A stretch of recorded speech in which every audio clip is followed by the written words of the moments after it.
Pagi itu, langit di kampung kecil itu bening seperti biasanya. Angin membawa harum kemangi dari pekarangan tetangga, dan suara azan subuh masih menggema samar ketika Nisa membuka tirai kamarnya. Hari itu seharusnya menjadi hari paling bahagia dalam hidup Nia.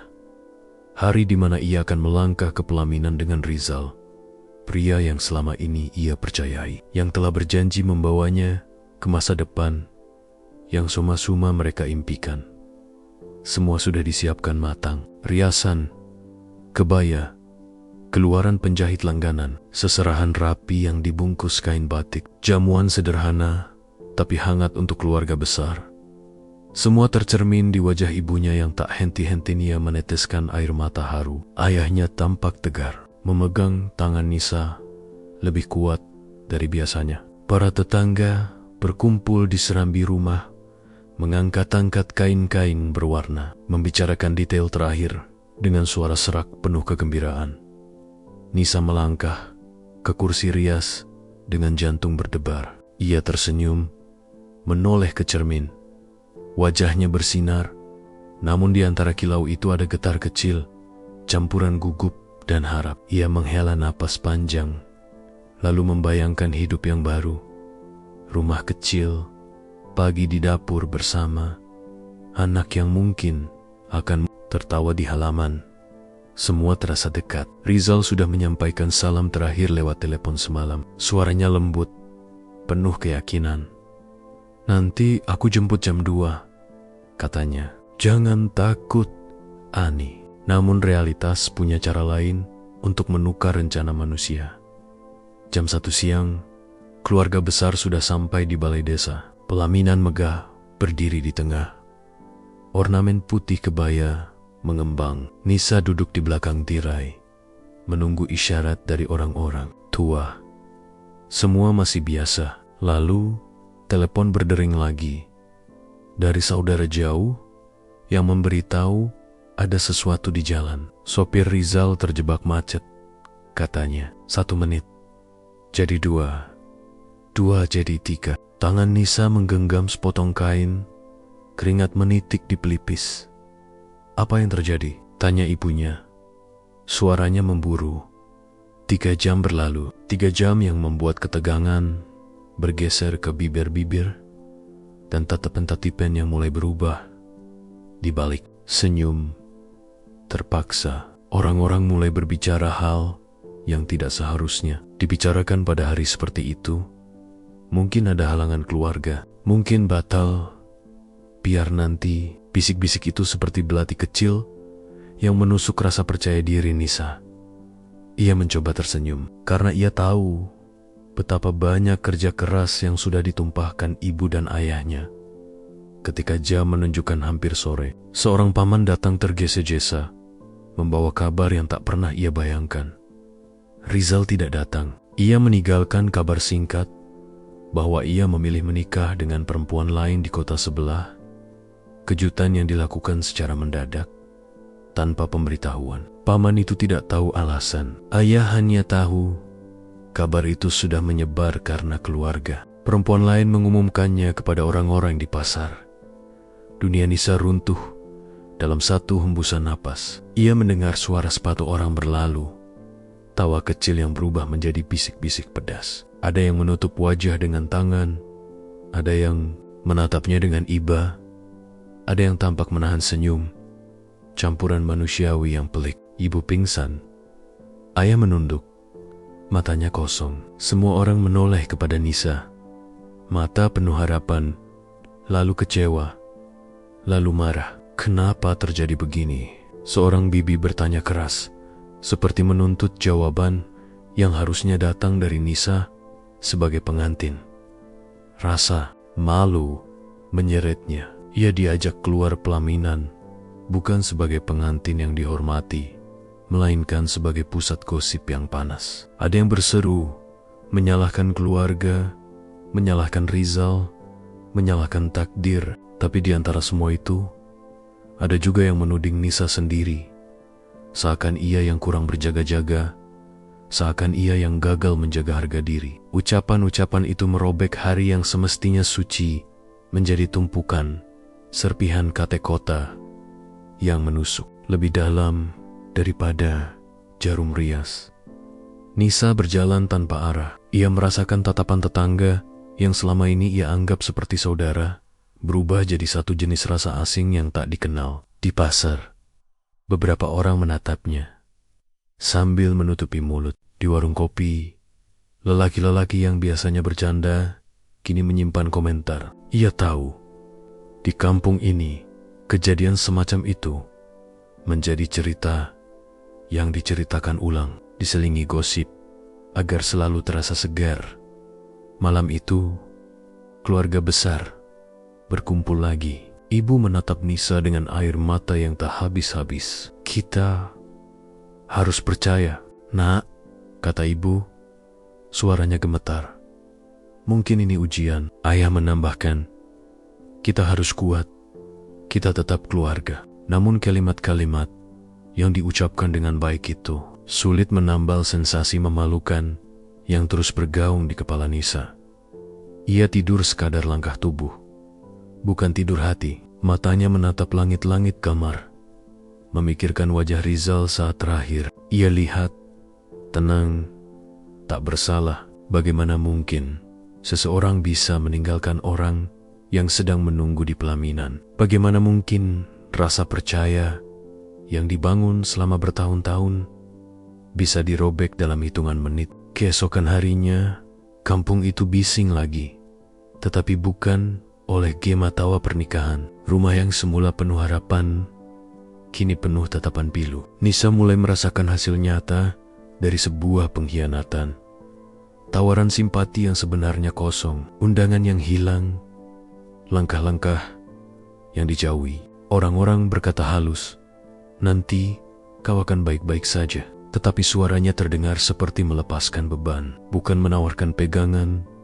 Dalam beberapa hari, Nisa menyadari sebuah hal yang lebih menakutkan dibanding rasa malu jika ia terus tinggal di sana, di bawah tatapan orang yang menganggapnya gagal.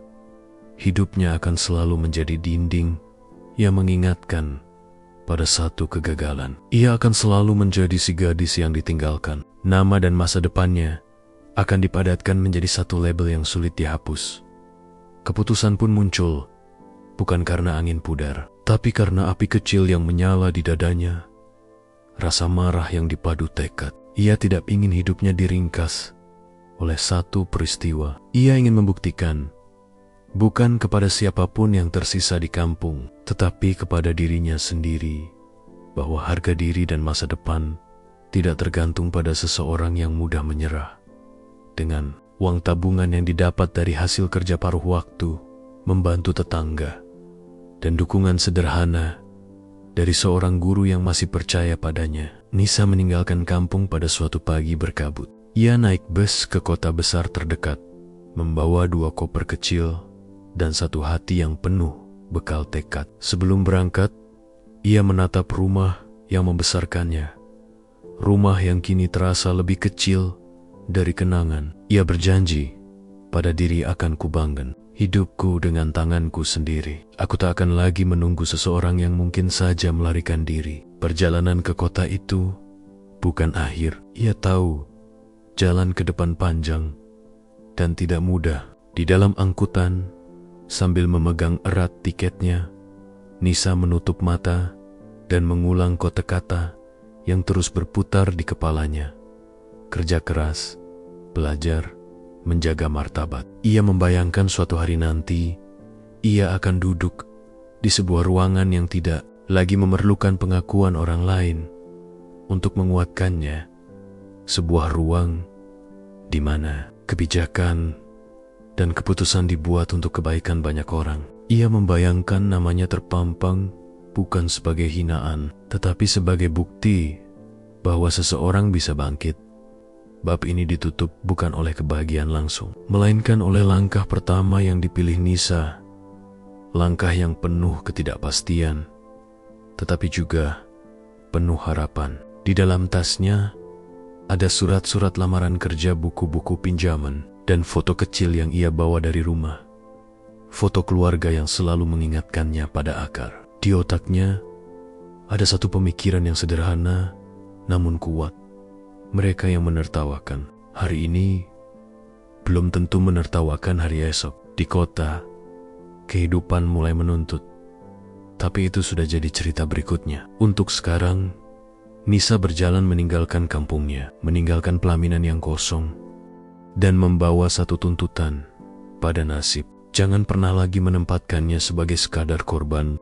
Bus malam yang ditumpangi Nisa berderu pelan, menembus jalanan panjang. Lampu-lampu kota mulai terlihat dari kejauhan, berkilau seperti bintang yang turun ke bumi. Itu pertama kalinya ia pergi sejauh itu dari kampung. Tangannya menggenggam erat pegangan kursi, seolah-olah ia takut dirinya terlepas dari tekad yang baru saja dibuat. Begitu tiba di terminal, udara kota langsung menyambutnya dengan aroma bensin, asap, dan hiruk-pikuk manusia yang bergegas dengan urusan masing-masing. Tidak ada yang mengenalnya, tidak ada yang peduli pada wajah letihnya, dan anehnya, itu membuatnya sedikit lega. Di sini, ia bukan lagi gadis yang ditinggal di pelaminan. Ia hanya seorang pendatang dengan 2 koper dan segudang mimpi yang harus ia tata sendiri. Awal yang sulit Nisa tinggal sementara di sebuah kos sederhana di pinggir kota. Kamarnya sempit, hanya cukup untuk satu ranjang besi, meja kecil, dan lemari yang nyaris roboh. Namun baginya itu lebih dari cukup. Malam pertama, ia menangis diam-diam, bukan karena menyesal meninggalkan kampung, tetapi karena ia sadar, mulai hari ini, semua harus diperjuangkan sendirian. Keesokan paginya, ia berkeliling kota membawa map berisi surat lamaran. Setiap kantor yang ia lewati menjadi harapan kecil. Ia melamar pekerjaan apa saja. Jadi kasir, administrasi, bahkan pelayan toko.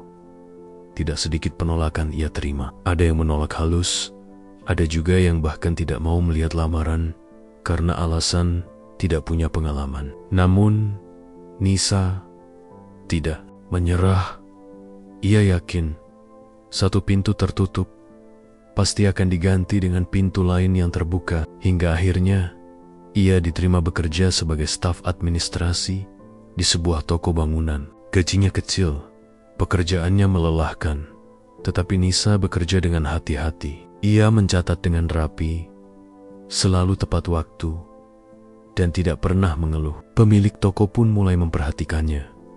Belajar sambil bertahan setiap malam. Meski tubuhnya letih, Nisa masih menyempatkan diri untuk belajar. Ia membeli buku-buku bekas di pasar loak tentang ekonomi, kepemimpinan, bahkan hukum dasar. Ia menyalin catatan, membuat ringkasan, dan mengulanginya sebelum tidur. Jika aku hanya bekerja, aku akan tetap di sini. Tapi kalau aku belajar, aku bisa naik lebih tinggi, batinnya. Beberapa kali Nisa ikut kursus murah di balai warga. Ia belajar komputer, public speaking, bahkan sedikit tentang hukum tata kota. Dari situ ia mulai menemukan minatnya. Ia ingin terlibat dalam sesuatu yang lebih besar daripada sekadar mengurus nota belanja. Ia ingin tahu bagaimana sebuah kota diatur, bagaimana keputusan bisa memengaruhi kehidupan orang banyak. Pemerintah, pejabat, wali kota, kata Nisa pelan. Suatu malam, menatap jendela kosnya, kata itu terasa asing sekaligus menantang. Ia bukan dari keluarga berada, bukan juga dari kalangan terpandang. Namun, justru karena itulah, ia ingin mencoba ujian pertama di kota suatu hari. Toko tempatnya bekerja hampir ditutup karena masalah izin. Pemilik toko panik. Pegawai lain ikut bingung. Nisa yang selama ini hanya mengurus administrasi, mencoba membantu. Ia memberanikan diri pergi ke kantor kelurahan untuk menanyakan prosedur. Dengan sabar ia berdialog dengan petugas, membaca dokumen-dokumen, dan mengajukan berkas ulang dengan rapi. 2 minggu kemudian, izin keluar, dan toko bisa tetap beroperasi. Pemilik toko terkejut. Kamu ini pintar juga ya, Nisa. Kalau tidak ada kamu, mungkin toko ini sudah habis. Ucapan itu menjadi bahan bakar baru untuk Nisa. Ia sadar sedikit keberanian dan ketekunan bisa mengubah keadaan. Kabar tentang kepintarannya mulai menyebar. Tetangga kos sering meminta tolong padanya untuk mengurus surat, membantu menulis lamaran kerja, bahkan menemani ke kelurahan. Perlahan, Nisa menemukan dirinya berguna bagi banyak orang. Setiap kali berhasil membantu, ada kebahagiaan yang tumbuh dalam dirinya. Bukan sekadar uang, tapi rasa berarti. Luka yang menjadi kekuatan meski sudah mulai menata hidup. Luka lama masih sering datang. Suatu malam, ia mendengar kabar dari kampung. Rizal, lelaki yang meninggalkannya, kini hidup pas-pasan. Istrinya ternyata tidak seideal yang dibayangkan, dan bisnisnya gagal. Sekilas ada rasa puas di hati Nisa, tapi ia segera menepisnya. Bukan itu yang aku cari. Bukan melihat dia jatuh. Yang aku cari adalah membuktikan bahwa aku bisa bangkit. Bisiknya pada diri sendiri. Justru rasa sakit di masa lalu itu menjadi api kecil yang terus membakar semangatnya. Setiap kali ia merasa ingin menyerah, ia mengingat kembali wajah ibunya yang pingsan di pelaminan, tatapan iba orang-orang, dan rasa malu yang nyaris meremukannya. Semua itu ia gunakan sebagai alasan untuk tidak berhenti melangkah. Langkah baru waktu berjalan. Dari staf toko bangunan, Nisa kemudian melompat ke perusahaan yang lebih besar sebagai staf administrasi kantor. Di sana, ia bertemu lebih banyak orang berpendidikan, lebih banyak peluang belajar, dan lebih banyak tantangan di sela-sela pekerjaannya. Ia mulai aktif mengikuti kegiatan organisasi pemuda di kota. Ia berbicara di forum-forum kecil, menulis artikel singkat tentang pembangunan, bahkan menjadi relawan untuk program sosial. Orang-orang mulai mengenalnya sebagai sosok muda yang cerdas dan peduli. Kalau kamu terus aktif begini, siapa tahu nanti bisa jadi anggota dewan, canda seorang temannya. Di organisasi, Nisa hanya tersenyum, tapi dalam hatinya ia menyimpan mimpi yang jauh lebih besar. Ia ingin suatu hari berdiri di balai kota, bukan sebagai tamu, melainkan sebagai pemimpin.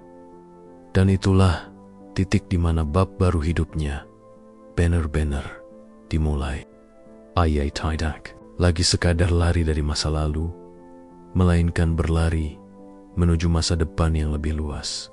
Tahun-tahun berlalu, sejak Nisa pertama kali menginjakkan kaki di kota. Ia bukan lagi gadis lugu yang terseduh di kamar kos sempit. Kini, orang mengenalnya sebagai sosok muda yang rajin, cekatan, dan selalu siap membantu. Pekerjaannya di perusahaan semakin mapan, dan aktivitas organisasinya kian berkembang. Namun jauh di dalam hati, ada mimpi yang lebih besar menunggu untuk diwujudkan. Benih pemimpin awalnya. Nisa hanya ikut organisasi kepemudaan, sekadar untuk menambah teman dan pengalaman. Ia tak menyangka keaktifannya membuatnya cepat dikenal. Setiap ada kegiatan sosial, dari bersih-bersih sungai, mengajar anak jalanan, hingga menggalang dana untuk korban bencana, Nisa selalu di barisan depan. Satu hal yang membuatnya menonjol, kemampuannya berbicara. Nisa tidak berapi-api seperti orator ulung, tapi suaranya tenang, jelas, dan menyentuh hati. Saat ia berbicara tentang pentingnya menjaga lingkungan, orang-orang merasa benar-benar diajak, bukan diperintah. Saat ia bercerita tentang anak-anak miskin yang butuh pendidikan, hadirin bisa melihat ketulusan di matanya. Suatu sore, setelah sebuah kegiatan sosial, ketua organisasi mendekatinya. "Nis, kamu punya bakat jadi pemimpin. Sudah pernah kepikiran?" Nisa hanya tersenyum kecil. "Saya cuma ingin bermanfaat. Kalau bisa membantu orang lain, itu sudah cukup. Tapi kamu bisa lebih dari itu," jawab sang ketua mantap. "Kota, ini butuh orang seperti kamu." Kata-kata itu terus terngiang di telinganya. Ujian keberanian tahun berikutnya. Organisasi mereka mendapat kesempatan untuk berdiskusi dengan pihak pemerintah kota mengenai program pemuda. Gedung balai kota terasa megah bagi Nisa. Ia duduk di kursi tamu, mendengar para pejabat berbicara dengan bahasa yang kaku. Saat tiba giliran perwakilan pemuda menyampaikan pendapat, semua mata mendadak menoleh pada Nisa. Awalnya ia gugup, tangannya dingin, suaranya hampir tercekat. Namun begitu ia mulai berbicara, sesuatu berubah. Ia menyampaikan gagasan tentang ruang kreatif untuk pemuda, program pelatihan kerja, hingga pentingnya transparansi anggaran. Ia tidak menghafal, ia berbicara dari hati. Pejabat-pejabat itu terdiam sejenak. Beberapa mengangguk pelan. Salah satu bahkan berkata, "Ide Anda menarik, Nona. Kenapa tidak coba ikut terlibat lebih dalam di pemerintahan?" Hari itu, untuk pertama kalinya, Nisa merasakan panggung yang lebih besar. Ia pulang dengan hati berdebar, seolah-olah pintu baru terbuka di depannya. Dukungan dan cemoohan, namun jalan menuju mimpi tidak pernah mulus. Ketika Nisa mulai aktif mengikuti diskusi politik, tidak semua orang mendukung. Ada yang meremehkan. Perempuan kampung bisa apa? Politik itu keras. Ada yang mencibir masa lalunya. Itu kan yang dulu ditinggal di pelaminan. Kok berani-beraninya sekarang mau ngomong soal kota? Setiap cibiran menusuk. Tapi Nisa menolak tumbang. Ia mengingat janji yang ia buat pada dirinya sendiri.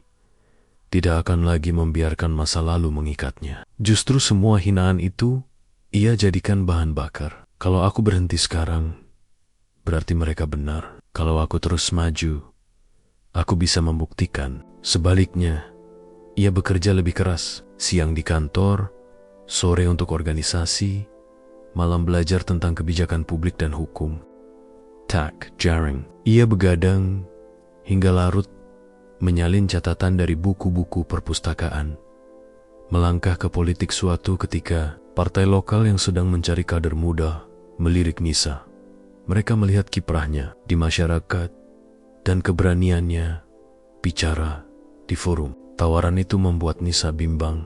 Ia sadar dunia politik penuh intrik, penuh kepentingan, dan tidak sedikit orang yang tergelincir karena kekuasaan. Tapi di sisi lain, inilah kesempatan nyata untuk banner-banner membawa perubahan, bukan sekedar berbicara di pinggir. Malam itu, ia merenung lama di kamar kosnya. Ia menatap foto kecil ayah dan ibunya yang ia bawa dari kampung. "Bu, Pak, kalau aku masuk politik, aku bisa membantu lebih banyak orang. Tapi apakah aku siap?" Jawaban datang bukan dari bisikan gaib, melainkan dari ingatan. Ingatan tentang ayah yang menunduk malu di pelaminan, ibu yang jatuh pingsan, dan dirinya yang ditatap penuh iba. Itu bukan kenangan manis, tapi justru itulah yang membuatnya berdiri lagi. Akhirnya, Nisa memutuskan untuk bergabung, bukan demi kekuasaan, tapi demi memberi suara pada orang-orang kecil yang sering tak didengar. Langkah pertama tahun pertama di partai, Nisa belajar banyak hal. Ia mengikuti rapat, menyusun program, bahkan turun langsung ke kampung-kampung Antak, mendengar keluhan warga. Berbeda dengan politisi lain yang suka berjanji muluk-muluk, Nisa lebih suka mendengar. Ia mencatat setiap kebutuhan: jalan rusak, air bersih, pendidikan anak. Perlahan, namanya mulai dikenal. Orang-orang menyebutnya Mbak Muda yang peduli. Ada yang kagum, ada pula yang sinis. Namun semakin banyak ia bekerja, semakin banyak pula masyarakat yang percaya padanya. Api yang kian menyala suatu malam. Setelah pulang dari rapat panjang, Nisa berjalan melewati alun-alun kota. Ia menatap gedung balai kota yang menjulang dengan lampu terang benderang. Di sana, para pemimpin mengambil keputusan yang berdampak bagi ribuan orang. Hatinya bergetar. Ia teringat kata ketua organisasi dulu. Kota ini butuh orang seperti kamu. Dan malam itu, Nisa berjanji pada dirinya sendiri. Suatu hari, ia akan berdiri di gedung itu, bukan sebagai tamu, bukan sebagai pengamat, tapi sebagai pemimpin. Langkah Nisa memasuki dunia politik ibarat masuk ke hutan lebat. Dari luar tampak hijau dan menjanjikan, tetapi di dalamnya penuh jalan berliku, duri tajam, dan binatang buas yang siap menerkam kapan saja. Ia sudah membayangkan akan ada tantangan, tapi kenyataan selalu lebih keras daripada perkiraan. Panggung berutahan-tahan awal, Nisa masih dianggap anak bawang. Banyak senior partai memandangnya sebelah mata. Mereka menilai dirinya terlalu muda, perempuan pula, tanpa darah politik, dari keluarga besar. Namun Nisa tak ambil pusing. Ia memilih bekerja diam-diam, turun ke kampung, menampung aspirasi warga, dan menyusun laporan rinci. Laporan itu ia bawa ke rapat partai. Pak, Bu, masalah di daerah ini bukan sekadar jalan berlubang. Air bersih mereka pun sulit. Anak-anak banyak yang putus sekolah. Kalau partai kita mau didengar, mulailah dari hal kecil seperti ini, ujarnya. Awalnya, usulan itu disepelekan. Itu urusan pemerintah daerah, bukan kita, kata seorang senior. Tapi ketika warga benar-benar merasakan manfaat dari tindak lanjut kecil yang Nisa perjuangkan, nama partai ikut terangkat. Dari situlah perlahan-lahan suaranya mulai diperhitungkan. Intrik dan godaan, namun politik bukan hanya soal bekerja. Ada intrik di balik meja, ada transaksi di balik senyum. Nisa beberapa kali ditawari jalan pintas. Kalau mau maju lebih cepat, ikut saja permainan kami. Tidak usah terlalu idealis, Nisa. Semua orang di sini pakai cara yang sama. Ia menolak dengan halus, tapi penolakannya membuat sebagian pihak gerah. Ada yang mulai menyebarkan gosip bahwa Nisa dekat dengan pejabat tertentu, bahwa ia mencari muka, bahkan bahwa ia menggunakan masa lalunya sebagai jualan simpati. Gosip itu menyebar cepat. Beberapa kali Nisa harus menelan ludah ketika membaca komentar pedas di media sosial. Namun ia memilih bungkam. Biarlah mereka bicara.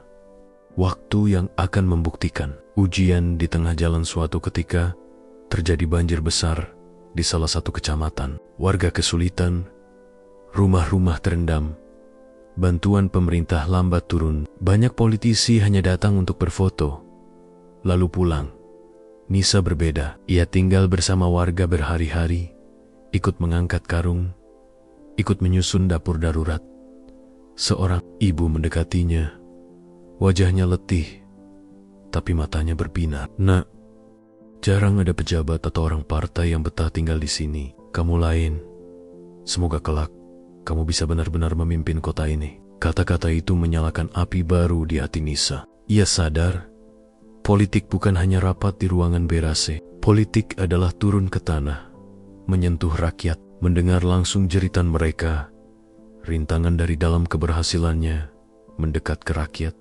Membuat sebagian senior partai iri. Ada yang terang-terangan mencoba menjatuhkannya. Dalam rapat, usulannya sering dipotong. Proposalnya untuk program pemuda ditolak tanpa alasan jelas. Bahkan ada kabar bahwa namanya dicoret dari daftar calon legislatif karena dianggap belum pantas. Malam itu, Nisa hampir goyah. Ia duduk sendirian di kamar kos, menatap kotes kartis penuh catatan.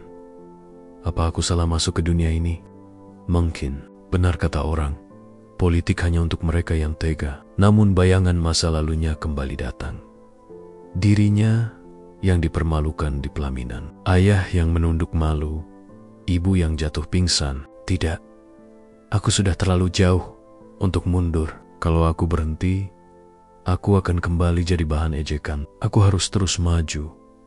Meski jalannya berdarah, peluang yang tak diduga tahun berikutnya, menjelang pemilihan legislatif, partai akhirnya tetap mencalonkan Nisa, bukan di nomor urut teratas, melainkan di nomor buncit. Sekadar formalitas, gumam beberapa orang. Mereka yakin Nisa takkan lolos. Namun rakyat berkata lain. Selama bertahun-tahun, Nisa sudah hadir di tengah mereka. Ia mengurus izin usaha kecil, memfasilitasi beasiswa, hingga mendampingi korban banjir. Semua itu tidak dilupakan. Saat pemilu tiba, hasil mengejutkan.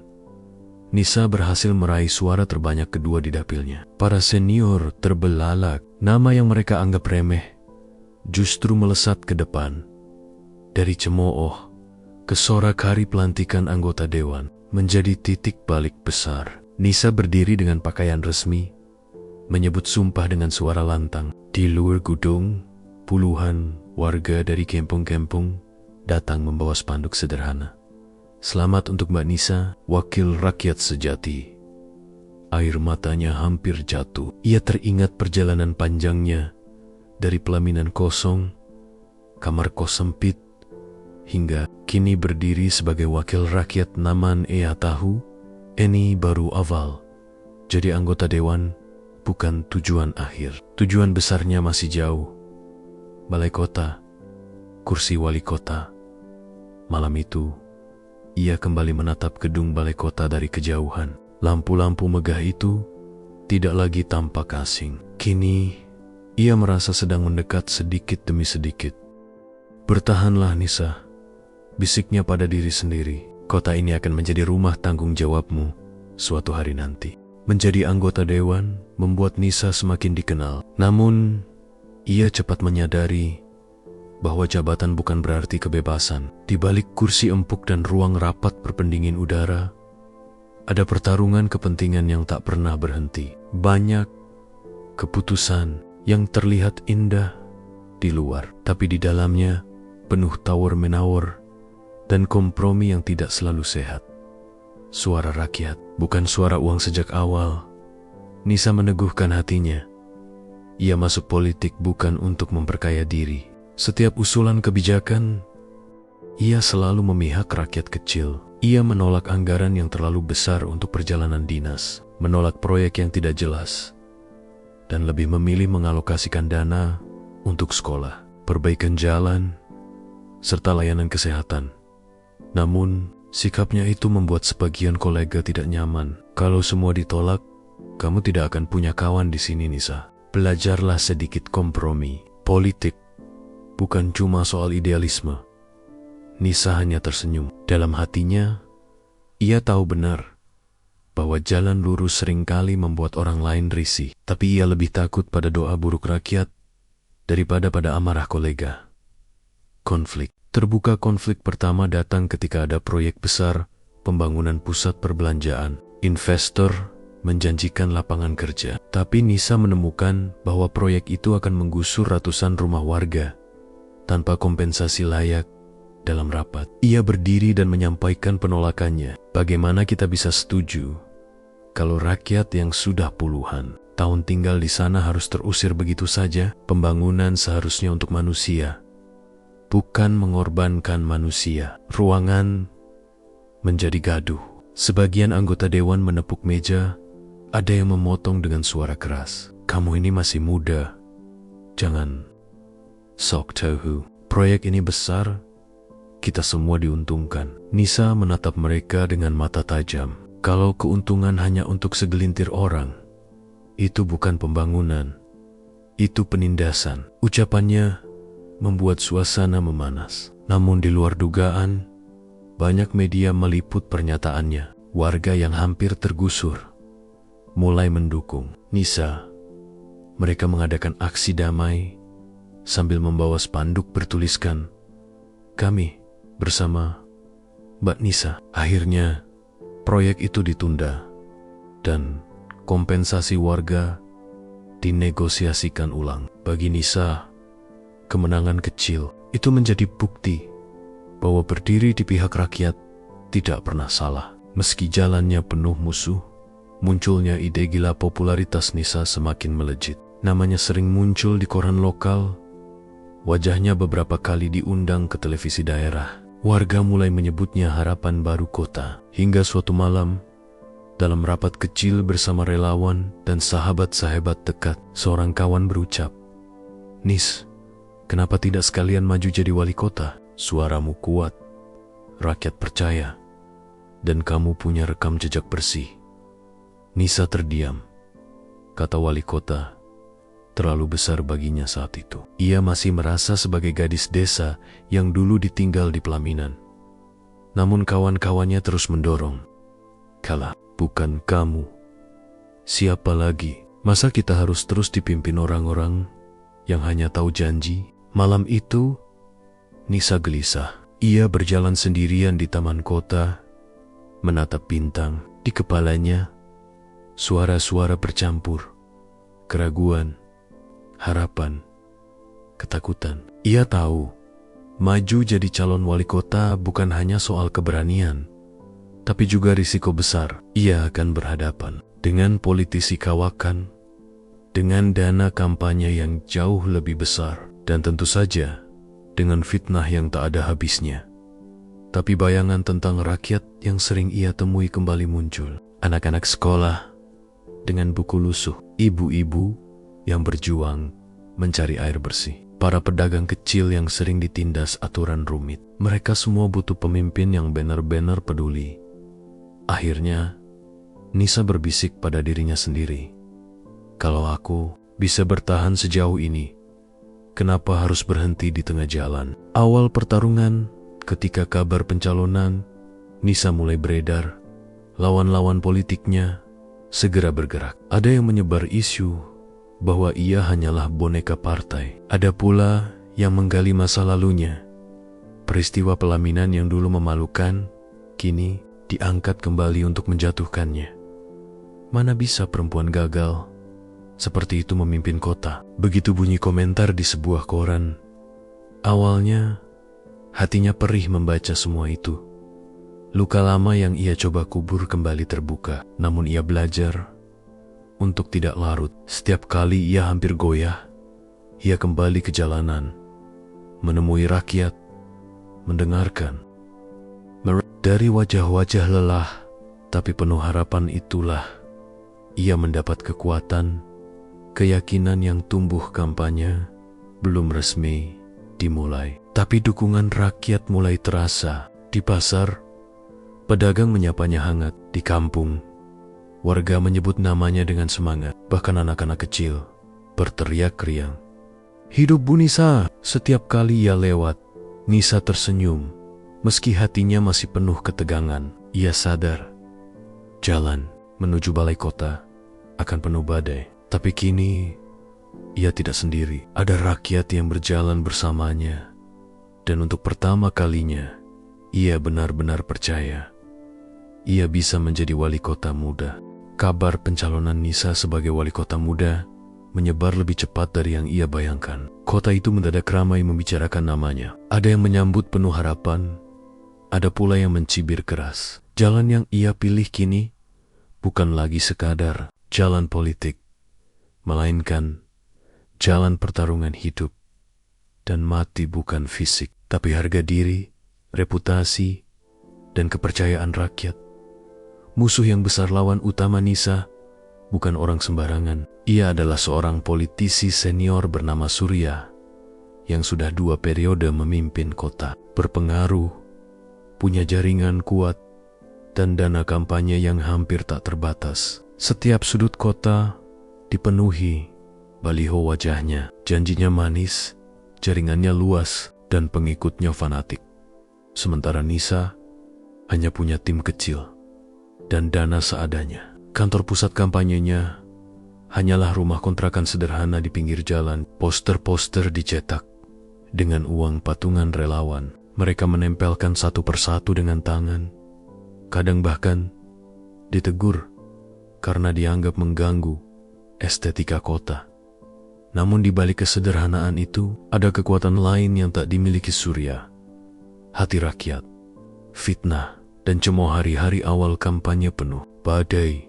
Lawan politik menyerang Nisa dengan fitnah lama. Foto dirinya yang menangis di pelaminan tersebar di media sosial dengan judul "Perempuan yang gagal dalam rumah tangga, berani memimpin kota." Tak hanya itu, ada gosip ia dekat dengan pejabat tertentu untuk mendapatkan dukungan. Bahkan ada yang menuduhnya perempuan ambisius yang rela mengorbankan harga diri.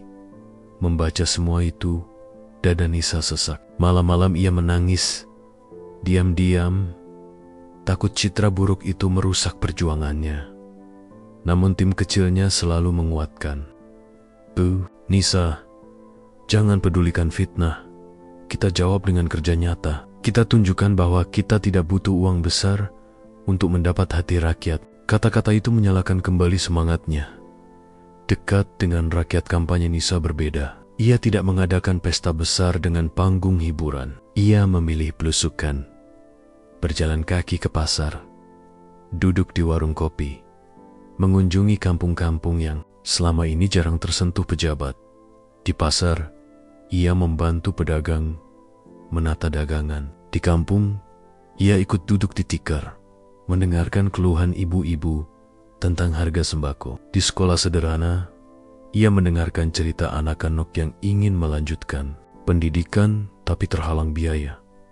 Kehadirannya sederhana tapi tulus. Setiap kali ia bicara, matanya menatap langsung, dan itu membuat orang merasa dihargai. Seorang bapak tua berkata, "Kalau kamu jadi wali kota, jangan lupakan kami yang kecil ini." Nisa menjawab dengan suara bergetar, "Pak, justru karena Bapak dan warga kecil seperti inilah saya maju. Tanpa kalian, saya bukan siapa-siapa." Dukungan yang mengalir perlahan. Gelombang dukungan muncul. Di media sosial muncul tagar Nisa untuk kota. Relawan muda bergerak dengan sukarela menstak kaos, membuat video sederhana, bahkan menggalang dana kecil-kecilan.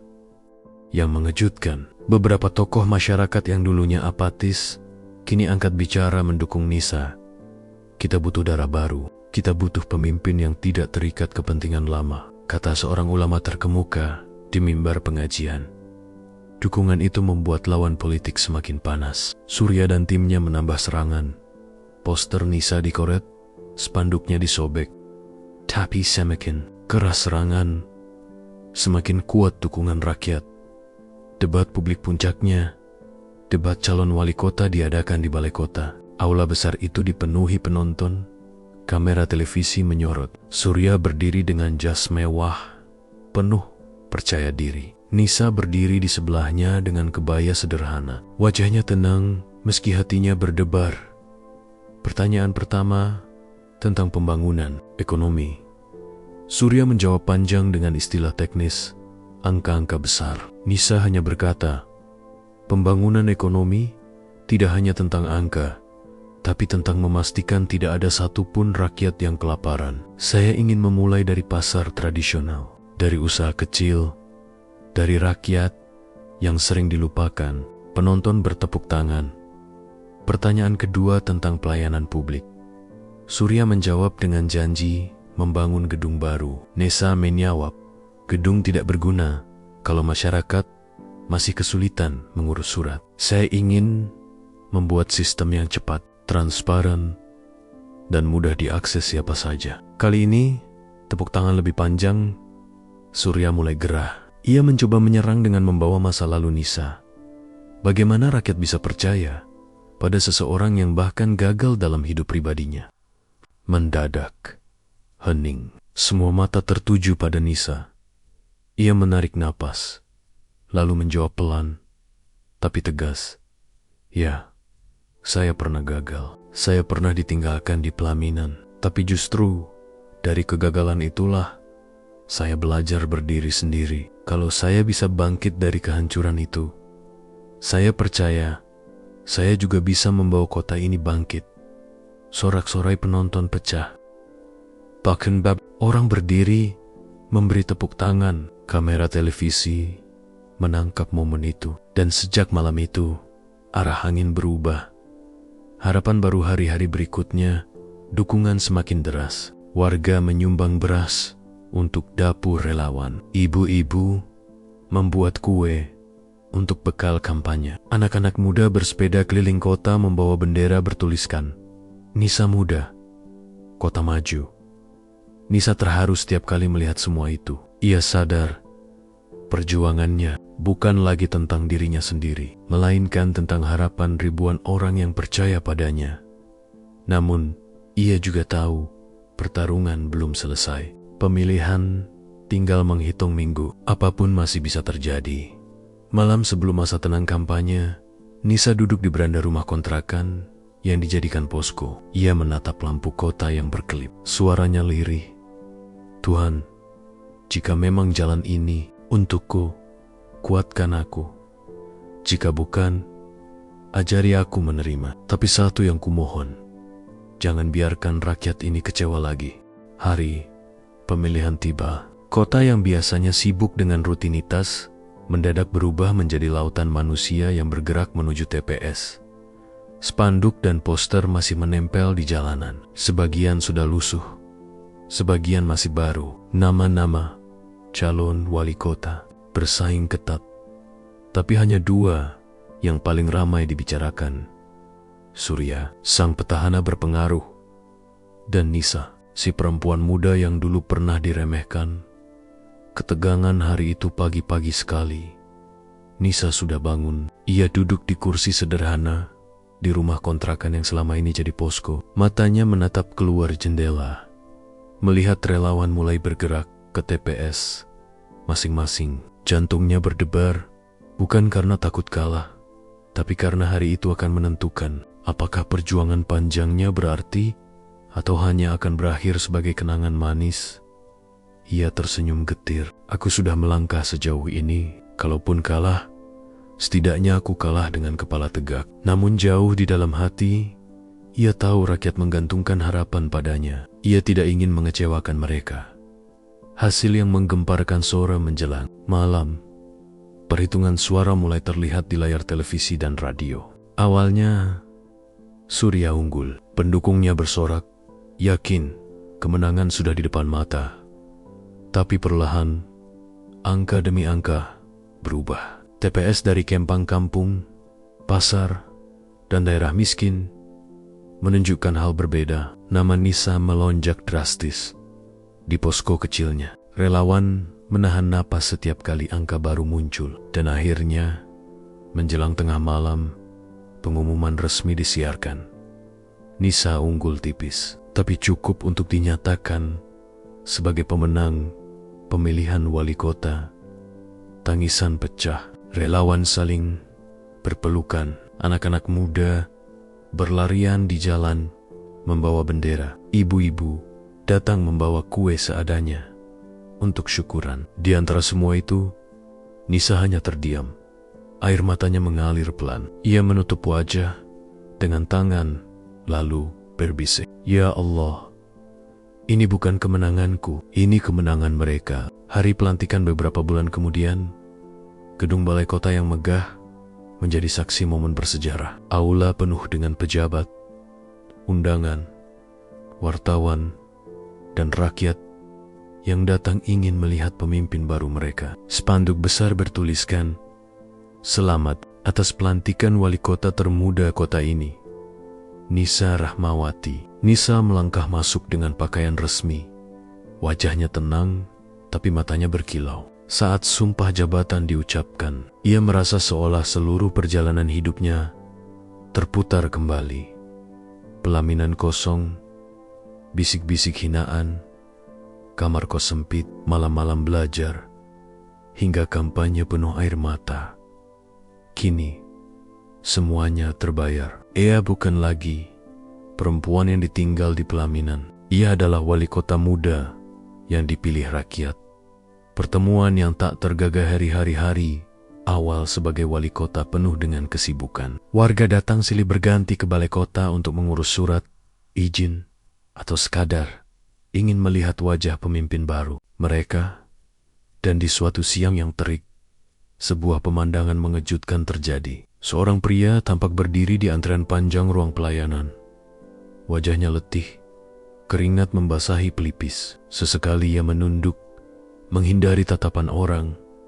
Nisa yang baru keluar dari ruang rapat melihatnya sekilas, dan jantungnya langsung terhenti sesaat. Itu Rizal, lelaki yang dulu meninggalkannya di pelaminan. Ia tampak jauh berbeda dari dulu. Pakaian kusut, wajah menua, sorot mata kehilangan sinarnya. Dari bisikan staf, Nisa tahu ia sedang mengurus surat izin usaha kecil karena bisnisnya bangkrut. Saat Rizal akhirnya dipanggil ke ruang pelayanan, ia kaget melihat foto besar terpampang di dinding balai kota. Foto resmi wali kota Nisa, Rahmawati. Wajah yang dulu ia tinggalkan kini menyambutnya dari dinding kekuasaan. Rizal menunduk dalam-dalam, tubuhnya gemetar. Ia tak menyangka perempuan yang dulu ia permalukan kini menjadi pemimpin kota, dan lebih pahit lagi, ia datang sebagai warga. Dia harus menunggu berjam-jam di antrean untuk sekadar meminta tanda tangan. Diam yang menghantam ketika akhirnya mereka berpapasan. Nisa hanya tersenyum tipis. Senyum itu bukan dendam, bukan pula kebanggaan berlebihan. Senyum itu adalah tanda bahwa luka lama sudah sembuh. "Selamat siang, Pak. Apa ada yang bisa kami bantu?" Ucap Nisa dengan suara resmi sebagai wali kota, bukan sebagai perempuan yang pernah disakiti. Rizal terdiam, wajahnya memerah, bibirnya bergetar ingin berkata sesuatu, tapi tak ada kata yang keluar. Ia hanya menunduk, menerima kenyataan bahwa waktu telah membalikkan segalanya. Penutup hari itu, Nisa menyadari satu hal besar. Balas dendam terbaik bukanlah dengan menyakiti, balik, tapi dengan membuktikan bahwa ia bisa bangkit lebih tinggi. Ia tidak perlu mengungkit masa lalu. Fakta bahwa fotonya kini terpajang megah di balai kota, sementara mantannya berdiri di antrean, sudah menjadi jawaban paling telak dari perjalanan hidupnya. Dan di balik semua itu, ia tetap menjaga satu prinsip. Kekuasaan bukan untuk pamer, melainkan untuk melayani. Dari pelaminan kosong yang dulu membuatnya jatuh, hingga kursi balai kota yang membuatnya bangkit, Nisa telah menulis takdirnya sendiri. Ia membuktikan bahwa luka bisa menjadi pintu menuju cahaya, dan kegagalan bisa melahirkan kemenangan yang lebih indah.